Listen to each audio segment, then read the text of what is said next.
आज की इस प्रेस कॉन्फ्रेंस में हमारे बीच में उपस्थित गुजरात विधानसभा के कांग्रेस पक्ष के उपनेता ऐसे शैलेश भाई परमार जी और सबसे खास हमारे एआईएमआईएम के कैंडिडेट ऐसे अशफाक पठान, एआईएमआईएम के कैंडिडेट ऐसे करिश्मा बेन कुरैशी और आम आदमी पार्टी के कैंडिडेट ऐसे शहजाद पटनी जी। साथियों, हम सबको पता है कि इस देश में लगातार कांग्रेस पार्टी का भारतीय जनता पार्टी की विचारधारा के विरुद्ध एक लड़ाई चल रही है। आज दाढ़ी लिमड़ा वार्ड में उसी राहुल गांधी जी की विचारधारा और जो राहुल जी ने मोहब्बत के संदेश को लेकर इस देश में चल रहे हैं, मैं दिल से धन्यवाद करता हूं अशफाक भाई पठान का, करिश्मा बेन कुरैशी का और शहजाद पटनी जी का कि उन्होंने देखा कि कहीं ना कहीं उनके आने से भारतीय जनता पार्टी को कहीं ना कहीं इस चुनाव में डायरेक्ट फ़ायदा हो रहा था। तो उन्होंने आज कांग्रेस पार्टी की विचारधारा को सोच समझकर स्वयं अपने आप से अपना फॉर्म को वापस खींच लिया है और अपनी उम्मीदवारी वहां से रद्द कराई है और कांग्रेस पार्टी के उम्मीदवारों के साथ धारासभ्य शैलेश भाई परमार जी की आगेवानी में वो कांग्रेस में जुड़ रहे हैं। मैं सभी तीनों के तीनों उम्मीदवार को कांग्रेस पार्टी परिवार की तरफ से धन्यवाद करता हूं और कांग्रेस परिवार में जुड़ने के लिए उनका आभार व्यक्त करता हूं। इनकी जो विचारधारा है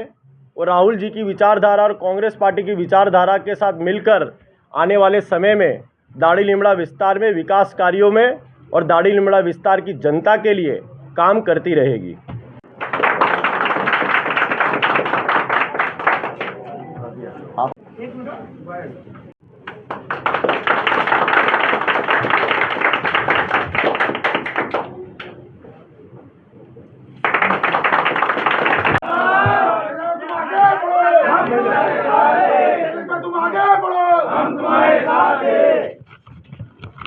ખાસ કરીને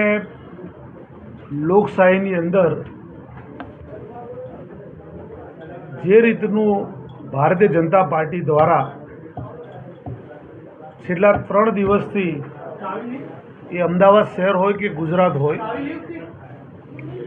સરકારી તંત્રોનો જે રીતે દુરુપયોગ કરીને જે લોકો ઉમેદવાર તરીકે ઉમેદવારી કરવા માંગે છે અને ખાસ કરીને કોંગ્રેસ પાર્ટીના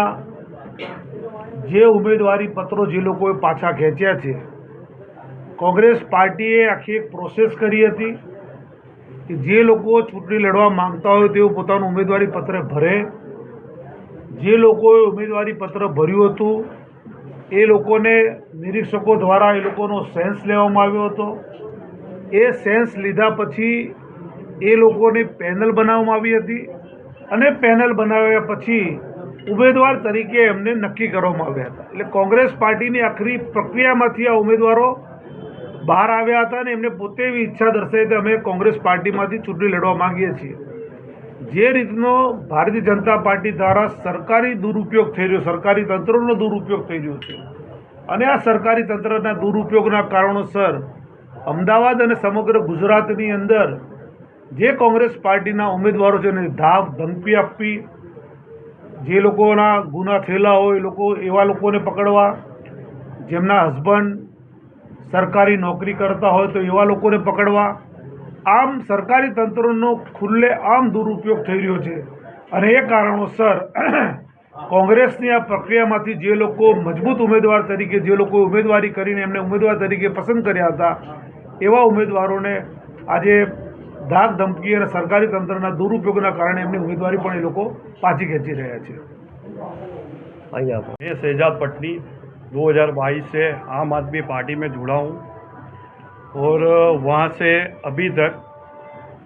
मैंने ये चीज़ देखी है दाढ़ी लिमड़ा वार्ड के अंदर कि ज़्यादा से ज़्यादा पब्लिक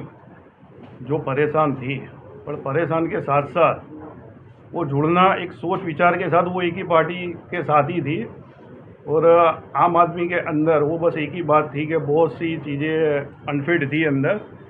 और मैंने उम्मीदवारी के जो फॉर्म भरा था वो मैंने रिटर्न लिया था यही सोच के कि जो जिसका फ़ायदा भारतीय जनता पार्टी को हो रहा है और ज़्यादा से ज़्यादा मतलब उसको ही फ़ायदा पहुँचेगा, इसीलिए मैंने शहजाद भाई के साथ जुड़कर उनकी विचारधारा के साथ जुड़कर ये पार्टी ज्वाइन करी है, कांग्रेस पार्टी। મીડિયા કર્મીઓને